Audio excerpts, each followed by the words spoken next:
Daawwattoota keenya akkam jirtu? Kun qophii abbaa misoomaati. Qophii abbaa misoomaa keenya irraatiin damee abbaa taayitaa dhaabbilee bulchiinsa magaalaa Finfinnee jalatti kan argamu kanamaa faarmaasii irratti xiyyeeffachuudhaan gara karraa qoreetti lakkoofsa 31tti argamnee kan jirru. Kana jalatti kenni tajaajila akkasumallee dhiyeessii qorichaa fi kanneen hojii kana keessatti hirmaatan faana turtiidha kan taasifnu. Hanga xumura sagantaa keenyaatti nu faana ta'a. Ani Olbaanaa Xomboraati. Nu hordofaa.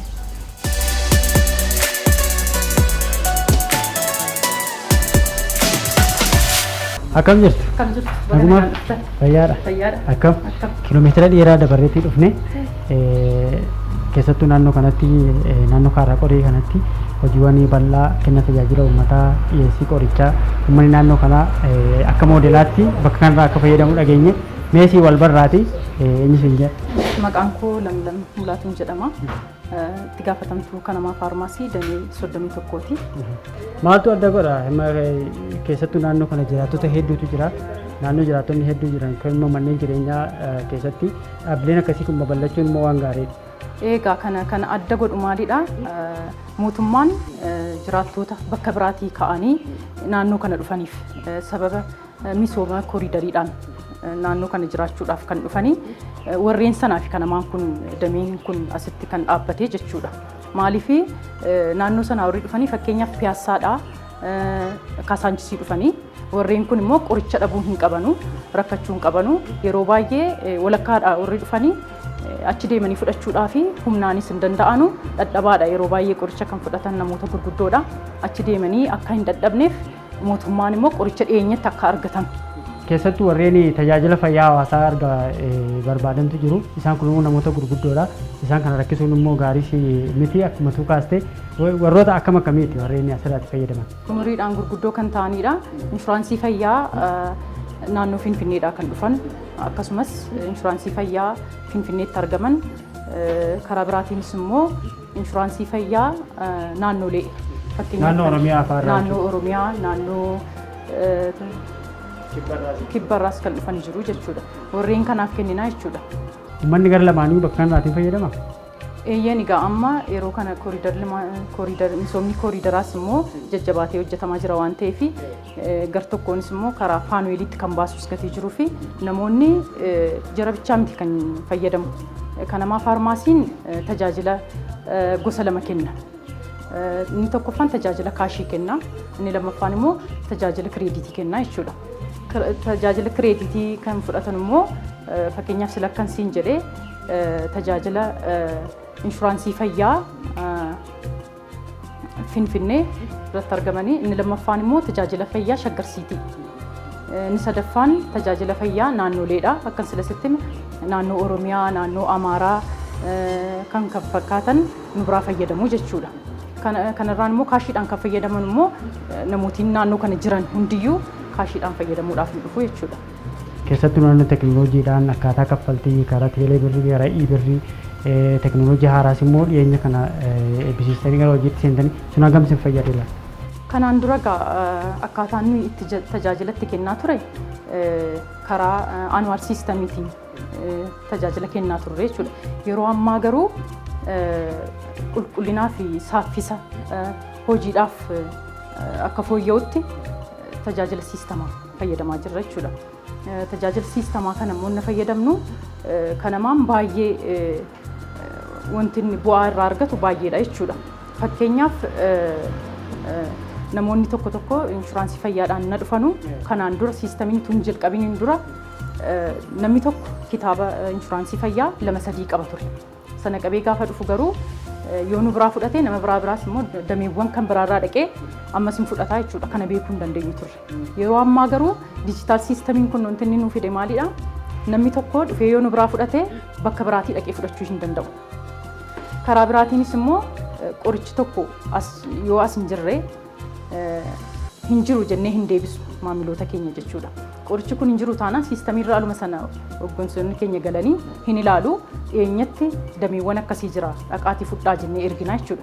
Yeroo kana maamiloonni keenya baay'ee gammadanii satisfaction itti argatu jechuudha. Dameewwan biraarra yookaan immoo faarmaasii biraarra deddeemanii ilaaluu irraa bakkuma kan teessaniitti damee biraa keessa akka jiruu fi naannoo kana akka fayyadamuu danda'anii fi tajaajila jechuudha waan sun.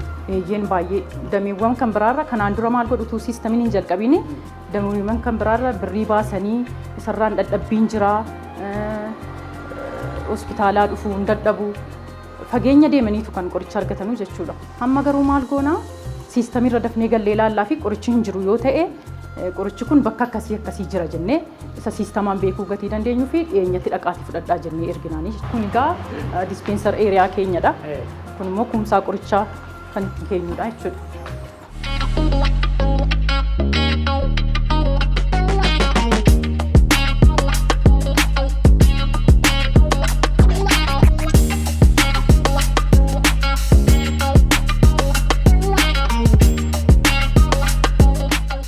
ተቋማችን ቴክኖሎጂን ትግበራ አድርጓል።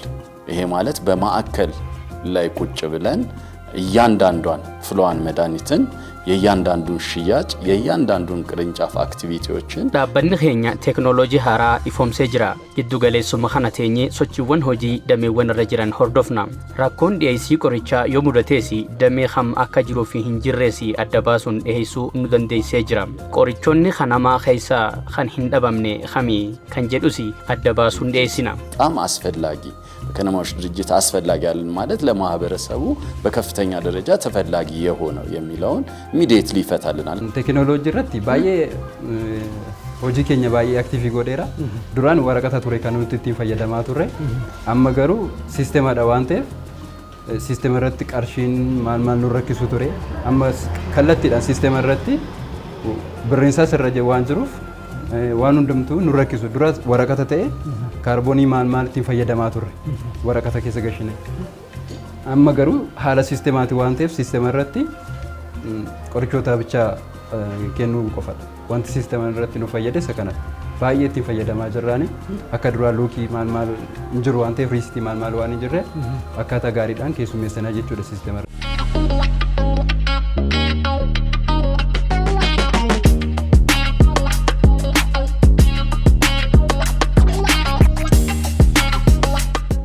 Kutaa qorichaa keessanii? Manni qorichaa keenya gaa kana fakkaata. qorichallee ammallee baay'ee qabna. Ammayyeessaniitu immoo. Eeyyeen gaariidha amma homaan jedhu. Qorichoota akkamii bifa akkamiitiin qorichoota kana hangalchitan? Qorichoonni kun egaa kan galu waggaa lamaan duratti dameewwan ofiin bita ture jechuudha. Akka damee kanaatti an ofiin hin bitan ture kanaan dura jechuudha. Na tajajaa fedhii kootiin gala ture jechuudha. Yeroo ammaa garuu bittaan qorichaa karaa eed ofiisiitiin ta'eera. Giddu galeessarraan bitama. Achiin garuu kan bitamu maalidha? Caalbaasiidhaan qoricha caalbaasiidhaan ba'a. Caalbaasii gaggeessaniitu gara keenyatti kan erganu. Kanama faarmaasiin hoolseelii mataasaas qaba. Karaa biraatiin immoo ibsaarraas hin gala qoricha jechuudha. Kanaafuu inni ibsaarraa galu namootaaf qarshii madaala ta'een galaa jechuudha. Qorichoonni akka biyyaattis kan hin jiraatin jiru. Akka biyyaatti hin jiraanne immoo qorichi hin jiru jechuu dandeenya alas jechuudha. Malee qorichi tokko immoo maayini biraandiidha. Biraandii waan ta'eef fakkeenyaaf inshuraansii fayyaa dhaaf kennuudhaaf biraandii kennuun hin danda'amu waan ta'eef biraandiin sun immoo yeroo baay'ee namoonni hin barbaadu garuu argachuu hin danda'an. Fakkeenyaaf filoozipiin baay'ee barbaadama. Qoricha akkasii al tokko rakkoon dhukkuba dhibee fincaaniitiifis ni ta'a. Kan dhukkuba sukkaaraatiif kan ta'us biraandiidhaan kan barbaadaman jiru. Narviidhaafis kan ta'u. Qorichoonni kun yeroo baay'ee al tokko hin badu jechuudha. Akka biyyaattis gatiin jirreef jechuudha. Isaan kaan garuu namoonni salphaamatti argachuu danda'u jechuudha. Keessattuu maamiloonni keessan naannoo kanaa fayyadaman isaanis immoo warreen tajaajilamtoota inshuraansii fayyaa ta'anii jiru. Baay'inaan inuma argatu.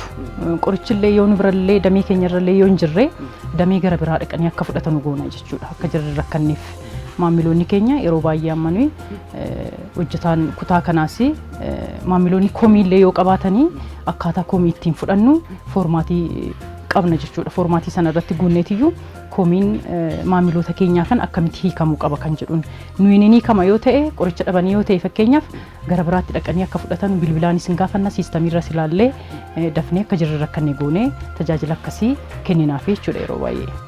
Naannoo dhaabbilee baay'ee riifoormii keessa kan isaan jiranii kana maalis naannoo kana riifoormii waggoota hedduu lakkoofsisu malee dhiyeenyaas riifoormii keessa naannoo teekinooloojii kan ammayyeessuu humna namaa irra hedduudhaan bobbaasuudhaan naannoo kanatti gara uummataatti siqee kenni tajaajilaa kun akka kennamu taasisuu keessatti hojii guddaadha kan inni hojjetaati jiru. Maal fooyyessuu qaba yookaanis immoo kan nuti dabalamee kana caalaa uummanni fayyadamuu qaba kan jedhu. Kana maal fooyyessuu kan qabu dhiyeessaa qorichaa dameewwan 53 irratti jechuudha. Dhiyeessaa qorichaa babal'inaan dhiyeessuu qaba. Kana jabaateetti hojjechuu qaba jedheetanii yaada. Maaliif maamiloonni keenya rakkachuun qabanu nu hamanuu qoricha qulqulluu fi qoricha gaarii arganne jedhaniitu gara keenya kan dhufan. Kanaafuu qoricha addaan ciccitu kana maan jabaatee irratti hojjechuu qaba jedhee yaada. Karaa biraatiin immoo uummanni inshuraansii fayyaa amma fayyadamuun isaa baay'ataa dhufeera amma. Nama baay'ee fayyadamaa jira waan ta'eef kanamaa moodeelii ta'e gara biraattis immoo uummataaf akka qaqqabuuf moodeelii kan ta'e istaandardii isaa kan eege dhiyeessuu qaba jedheetanii yaada kanamaan.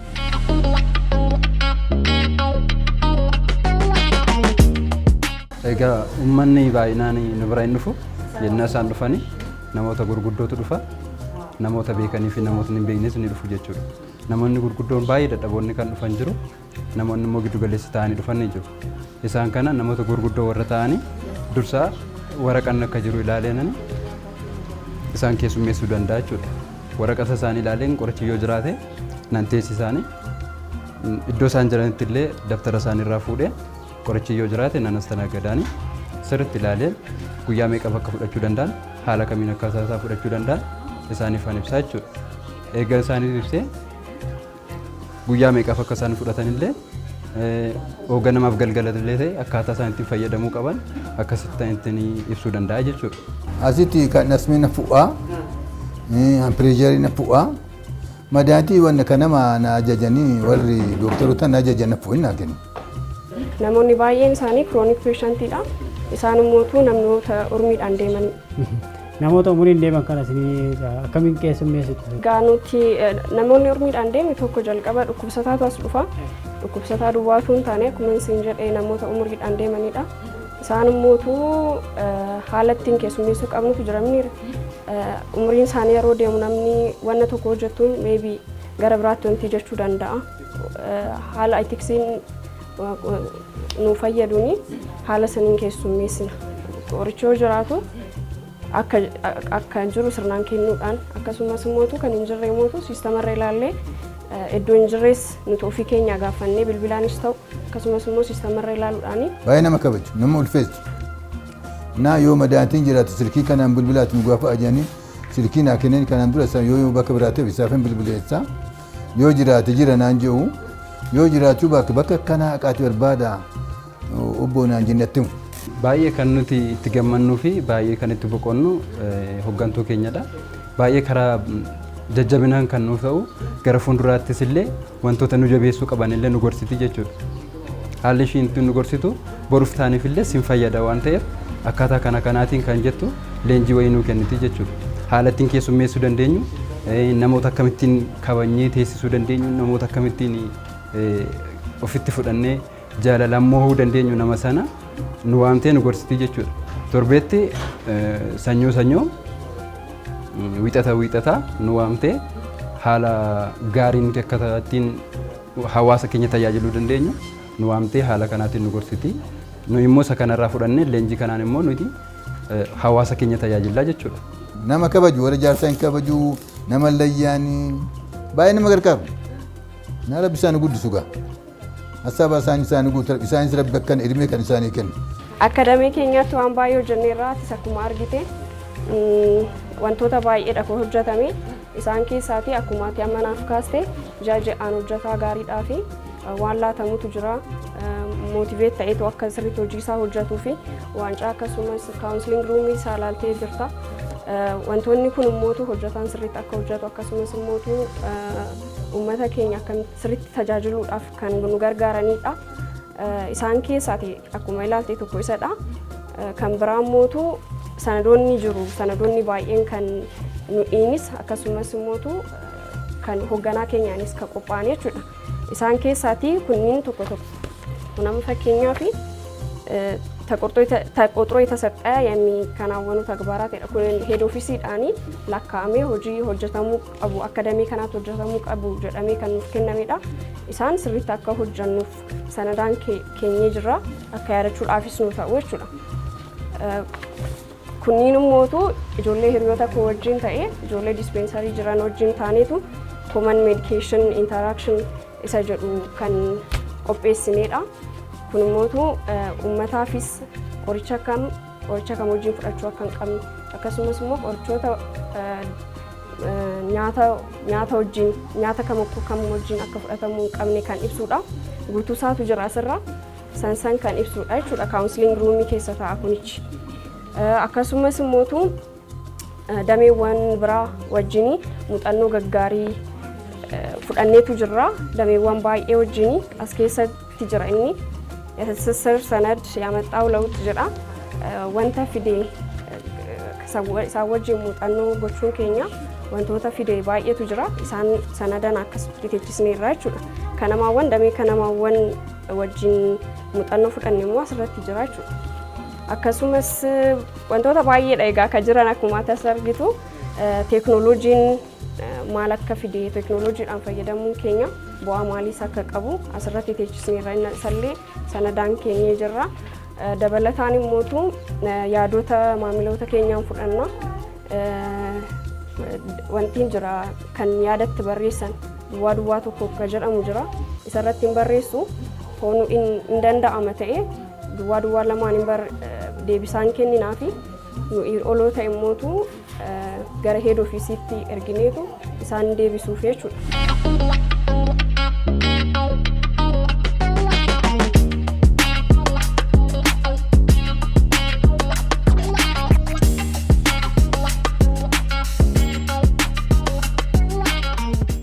Maamiltoonni keenya tajaajila qulqulluu fi saffisaan fudhachuu akka qabanuu fi yeroo baay'ee qoricha fudhachuudhaaf gara keenya gaafa dhufanu gorsa adda addaa yookaan ibsa adda addaa akka fudhatanu goona. Al tokko namooti baratan qofa miti kan nu bira dhufu. Kanaafuu namoonni dubbisuu hin dandeenye jiru. Namootiin dhaga'uu dadhabanii jiru. Namoota kana immoo akkamitti ibsa kennuu dandeenya kan jedhuun tajaajila gaarii ofumaaf yaannee jechuudha.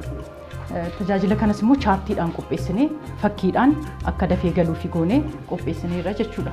Fakkeenyaaf chaartiin kun namootiin qoricha fudhachuun na dhufan kun how to use rectal suppository jedha. Suppository akkamitti fudhachuu akka qabaatan. Amma ganamaaf galgala tokko ganama jettee tokkotu jettee kennitee fi maal godhu jarri waan afaaniin fudhatamu se'anii afaaniin fudhatu jechuudha. Rectal suppository dha garuu.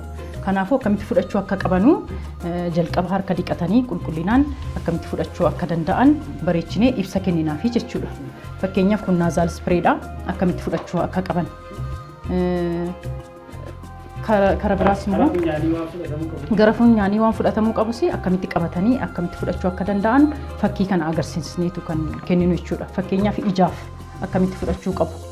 Ija jaraa gaafa tuqan harka dhiqatanii akkas gadi qabanii xabbataa meeqa akka fudhatan bareechinee chaartii kanaan itti agarsiisnaa jechuudha. Karaa biraatiin immoo asittis immoo akkaataa fakkeenyaaf namni tokko dhibee sukkaaraa yoo qabaate maal fayyadamuu akka qabu nyaata maalii fayyadamuu akka qabu gorsa adda addaa kenninaaf jechuudha.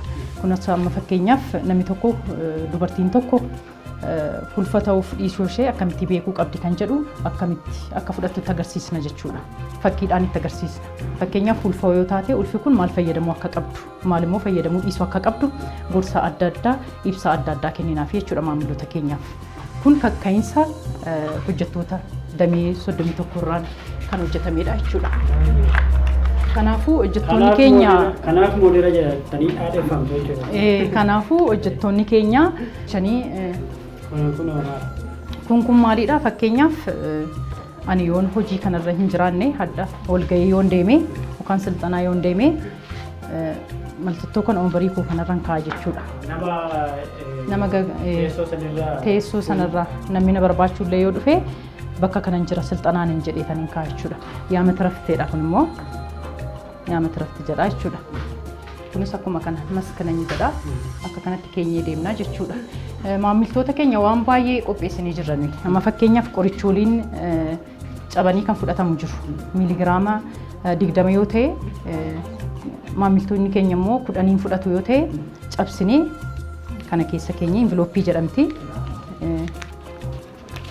qarshiituun baasiin asumatti qopheessinee jechuudha. Ofumaaf waraqaarraa qopheessinaa kana keessatti naqnee qulqullinaan qabnee qoricha keessa goonee asirratti barreessinaa fi jechuudha. Akkas goonee maamiloota keenya qarqarraa jechuudha. Waancaan illee jira kun. Waancaan illee hojjettoota gaarii hojjetaniif jetti al tokko badhaasa kennina. Keessumattuu tajaajila uummataa irratti jechuudha. Tajaajiloonni keenya gammadanii namuusa gaariidhaan ijoolleen keenya namuusa gaariidhaan to'annaa goonee fi namoota kana yookaan immoo hojjettoota keenyaa fi badhaasa waancaa yookaan immoo badhaasa sartifikeetii kenninaaf jechuudha. Maaliif ijoolleenis gammaddee akka hojjettuudhaa fi torbeen immoo walgahii qabna. Walgahiin kunis walgahii maaliiti? Walgahii tajaajila uummataa irratti keessummeessuu akkamitti qabna fuula kenninee fi kolfinee akka jarri gammadan dhukkubsataatu dhufa gara keenya. Dhukkubsataan waan dhufuu fi gammadee akka deemuu fi tajaajila akkasii kennina jechuudha. Ammasitti Daani'eel Girmaa badhaafamaadha jechuudha. Daani'eel Girmaan badhaafamaadha. Namni kaanis immoo Staaruuf Zamanzi jennee badhaadhina kenninullee hin jijjiirra akka jiratti toluuf jechuudha.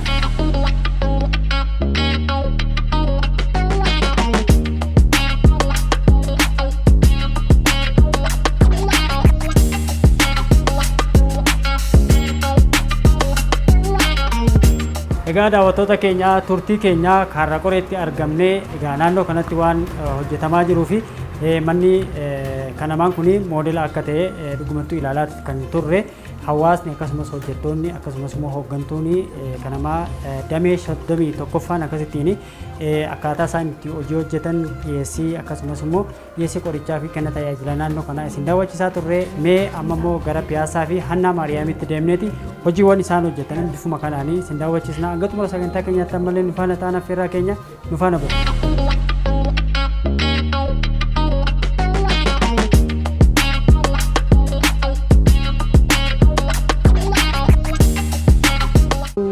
ፋርማሲ በሚከፈትበት ጊዜ ላይ በአጭር ጊዜ ውስጥ 2 ወር ባልሞላ ጊዜ ውስጥ ተገንብቶ አገልግሎት መስጠት የጀመረ ድርጅት ነው። ፕላስ ደግሞ ሙሉ ለሙሉ ከመጀመሪያው ጀምሮ ደግሞ dameen kun akkuma gamoon ijaarame guutummaatti hojii kan seene haaluma wal fakkaataan teekinooloojiin kan jalqabne qorichootni giddugaleessarraa as kan seenan karaa onlaayinii gaaffii dhiyeessiniin kan nuuf galani akkasuma onlaayiniidhaan ba'us kun ammoo hojii keenya nuuf salphiseera kuusaan kunis guddaadha kana maatti ijaare kun ፋርማሶታ jiran keessaa isa jalqabaati በአይነቱና እስካሁን ከታዩት ስቶሮች መካከል ትልቁና ሰፊው የምንለው ስቶር ነው ማለት ነው kan dandeenyus dhukkuba waan ta'eef bakka nuyi itti jirru bakka itti namni dhukkubsatee yeroo baay'ee itti wannoo jedhu waan ta'eef dandeenye hallolus wannoo jennus itiksiidha keessummeessine kan dhamamis iddoo bira eeruu kennuudhaan kan nama iddoo bira biraanchi bira akkasitti ollaa guyyaa አብዛኛው ያው የከነማ ተጠቃሚ የጤና መድን ተጠቃሚዎች ናቸው ጤና መድን ተጠቃሚ ስናይ ደግሞ አብዛኞቹ በእድሜ ገፋ ያሉና ትልልቅ ሰዎች ናቸው የሚሆኑት fayyadamtoonni faarmaasii kanamaa itti fayyadamtoota tajaajila fayyaa hawaasaati isaan ammoo maanguddootaa fi namoota umuriin guddatanidha kanaaf bakka biraa deddeebi'anii barbaaddachuufillee ni rakkisa nuti qorichoota kuusaa keenyaa dhabuu hin qabne jiru yoo dhibees siisteemarra laallee damee dhiyootti ergina kun dadhabbii isaanii ni hir'isa ሲስተም ላይም እንደውም ስልክን በመደወል ቼክ አድርገን እነዛ ሰዎች ሳይንገላቱ ቀጥታ የተላኩበት ቦታ ላይ ሄደው አገልግሎት እንዲያገኙ ነው የምናደርገው qorichoota kiroonik ta'aniif dhukkuboota kiroonik ta'aniif qorichi hin jira baay'ee hypertension qoricha kiroonik ta'an dhiibbaa dhiigaa sukkaara maal kanneen baay'inaan fayyadamu buufata fayyaarraallee kan dhufu yeroo baay'ee buufata fayyaarraa hospitaala mootummaarraa kan dhufu dhukkuboota kiroonik ta'aniif kanneeniif kan akka sukkaaraa dhiibbaa dhiigaa onnee maali kanneen isaan ደግሞ aga dandeenyutti bakka biraatillee ትራንስፈሪidhaan illee nu dhufe aga dandeenyu guyyaa guyyaadhaan gaafannee akka nu dhufu godhaa jirra ለማህበረሰቡ ተደራሽ ፍቱን እንዲሁም ደግሞ በዋጋም ደግሞ ተመጣጣኝ የሆኑ መድኃኒቶችን በማቅረብ ለረጅም ዓመታት እንደሚታወቀው ካሉት አንጋፋ ድርጅት ከልማት ድርጅቶች አንጋፋ ድርጅት ከሚባሉት ከናማን አበታ አማናማ ወጎተ ሄዱዳፊ ኡመታፊ ቆሪቻ ኸራ መዳላዋቴን ዴሳ ቱሬ የሮ አማ ከና ገራ ደሜወኒ ሸንተሚ ፊ ሰዲቲ ኦል ጉደቴ ጅራ መጋላ ኸኛ በከ ሁንዳን ገውዳፊ የሮ አማ ኦነቴ ካኖጀታ ጅሩ ጫፎችን በመክፈት አገልግሎት እየሰጠ የሚገኝ ተቋም ነው ኦጀንኪያ ካሸሪዳ ቀሺሰሳውዳ ከራ ኤኮሲስተም ስራይ በተለይ በቃ ወዲ ካሺ ቀበቴ ዱፍ ካሺዳኒ ወዲ ካሺን ቀብነ ሞ ቴሌ ብርን ጅራ ሲቢ ብርን ጅራ ዲጂታልን ከራ አዳዳትን ከፈሉ ደንደው እንሳት በራሳቸው ፍላጎት በራሳቸው ዙሪያ ነበር ይገዙ የነበሩት የግዢ ስርዓቱን አሁን ግን በማዕከል በማድረግ ደሜወን ከናንዱራ ኸሮማይሳኒ ቢታ ቆሪቻ ገገይሱ አማገሩ ኸራ ጅዱ ገለይሳ ጫልባሲን ቢተማ ገቲን ቆሪቻቲስ መዳላ ፊ ራብሳ ራቲ ሃንቅኒ አካይሂን ኡማምኔ ተኤራም ዲይሲቶታ ራሲ ሰልባቲ አካታ ጫሰይፈማ ታኤን ዲሃቴ አካ በከወን እንደትራብ ሰሙታ ኻናን አሞ ኡማኒ አከራ ፈየደሙታ በሚገዛበት ሰዓት በከፍተኛ ቅናሽ ይገዛል በዛው ልክ ደግሞ ለማህበረሰባችን ተደራሽ እንዲሆን እየተደረገበት ያለ ሂደት አለ ማለት ነው ሶፍትዌሪ ማታሳ ኡሜቲ ከናማን ሶፍትዌሪ ማታሳ ቀባ ኢሳኒ ከን ዋሁን ደዩ ቆርጨስ ከጋፈን ስቶሪ ዳፊስ ከጋፈን ትራንስፈርስ ከጋፈን ሄድ ኦፊስስ ከጋፈን ነው ኢሳ ከናነች ቆርጨ ስረቲ ኑብረን ጅራ አስረቲ ዋን አርገኑፍ ከናማ ብራሲራ ዶ ብራንች ብራራ ዋንጅሩፍ ሴኔ አዘር ብራንች ይሰጀሉ ሴኔ ላላ ብራንች ብራራ ጅራቴ ብራንች ሰኒት ነማ ኤርኩን ቀይገን ስራዬ በቃ ቶታሊ ዋን ጉያን ሁጀት ካሺ ካንኬ ክሬዲት ያንኬ ሜጋ ከሁጀት ከራስ አልባላሉ ደንዴስ ደረሰኝ ይላሉ ምንጅሩ አከዱራኔ በቃ ኤጋ ሲስተም ኩ ስራዬ በጣም ትባይደስ ነው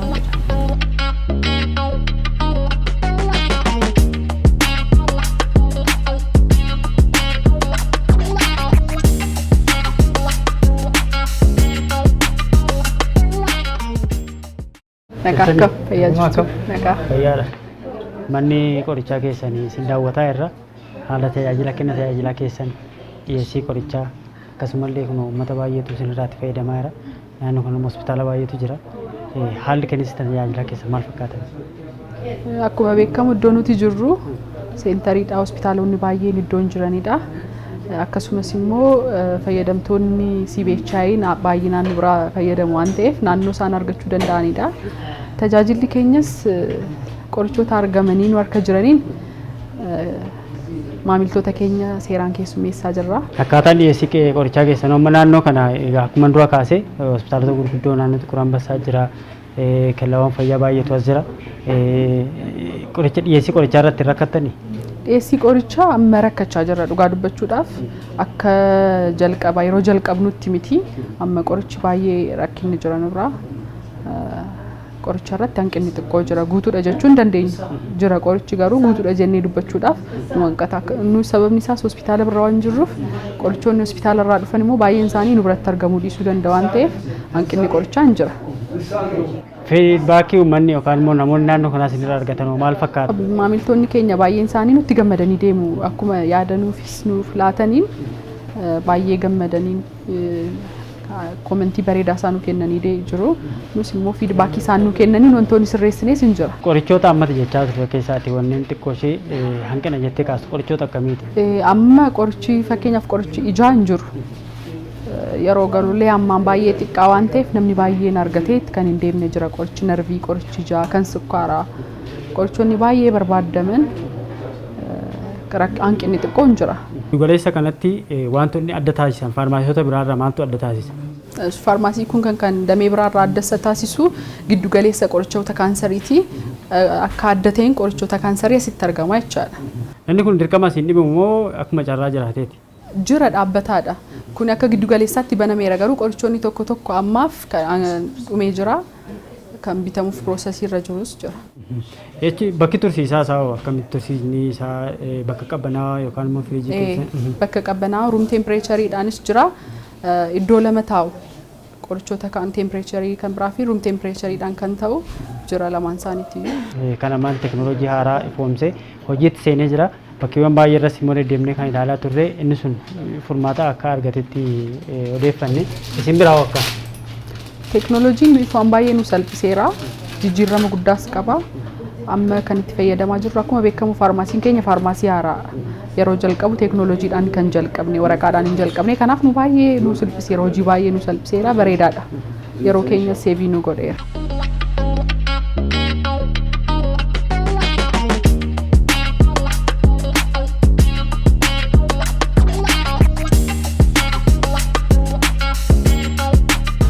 Egaa daawwattoota keenya qophii keenya abbaa misoomaa torban kanaatiin abbaa taayitaa dhaabbilee bulchiinsa magaalaa Finfinnee jalatti hammatamee kan jiru kanamaa faarmaasii bakkeewwan garaagaraa irra deemnee isin daawwachiisaa turreerra. Egaa keessattuu naannoo dhiyeessii qorichaa kenna tajaajilaa fi teknooloojii irratti isaan hojjetaniin barnoota akka argattan homaa shakkii hin qabnu. Qophii keenya asuma irratti xumurra. Torban sagantaa biraatii walitti deebina. Olbaanaa xumuraan ture. Nama torbanuu haa taasisu. Horraa bulaa deebina.